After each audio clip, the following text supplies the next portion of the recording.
Hello interwebs, Sir Talen here, and we're here today to talk about something very important. It's about a man, a cyber tank, and a dream.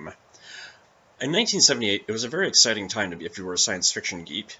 A little movie called Star Wars had come out last year and was making big bucks still in the theaters. If you were a Star Trek fan, the show had only been canceled for 9 years, and it was coming back to the big screen too, and we didn't realize it was going to be a 2.5 hour long pajama party rehashing the plot of The Changeling.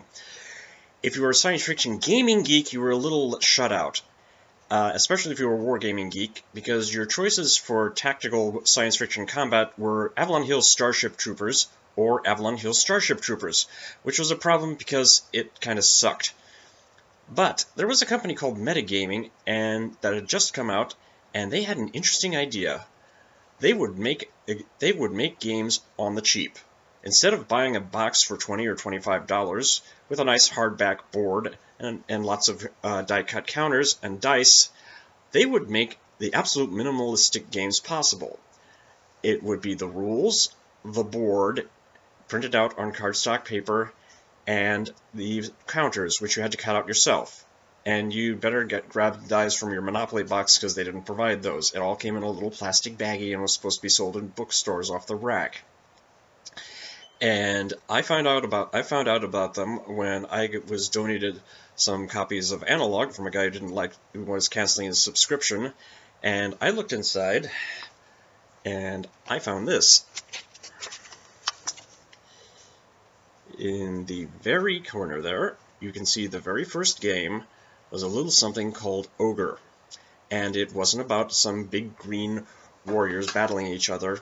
It was based on the idea, well before we had Air Force guys sitting in cubicles bombing guys in Pakistan, on a remote, artificially intelligent controlled tank doing battle in the future.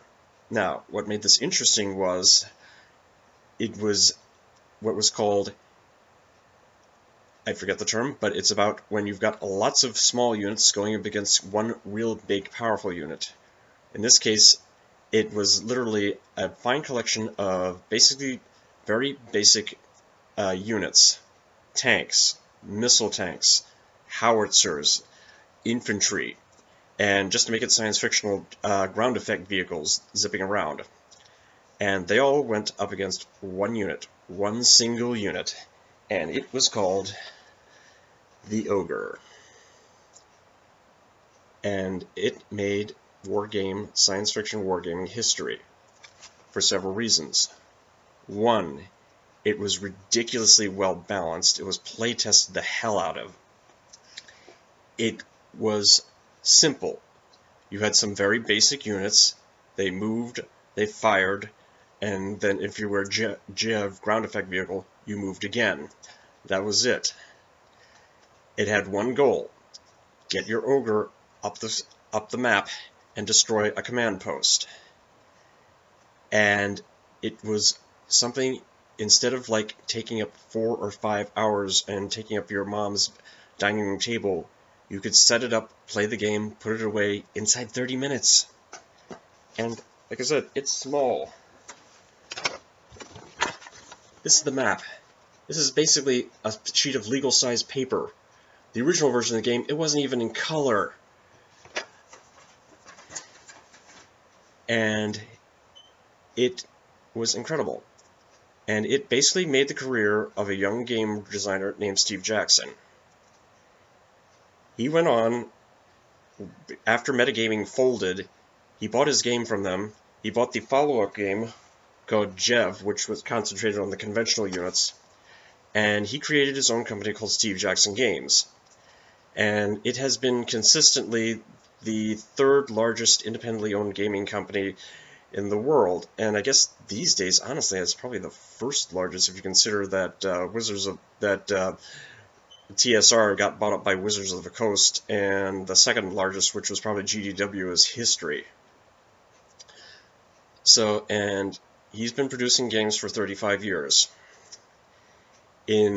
Last year, he actually went up to the point where his other game, Munchkin, which is so popular you can buy it in Target these days, he is producing the big oh my god edition of Ogre through Kickstarter, which the Kickstarter started up back in May of last year, and they were shooting for $20,000, and they made close to $1 million in donations to support this project.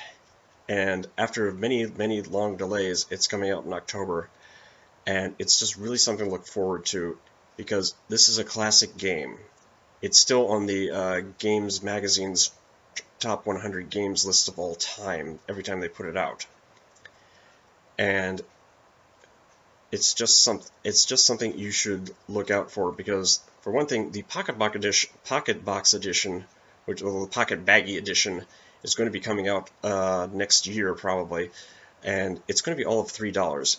And $3 for any kind of board game these days, even one where the map is in a grand total of 2 colors, is incredible.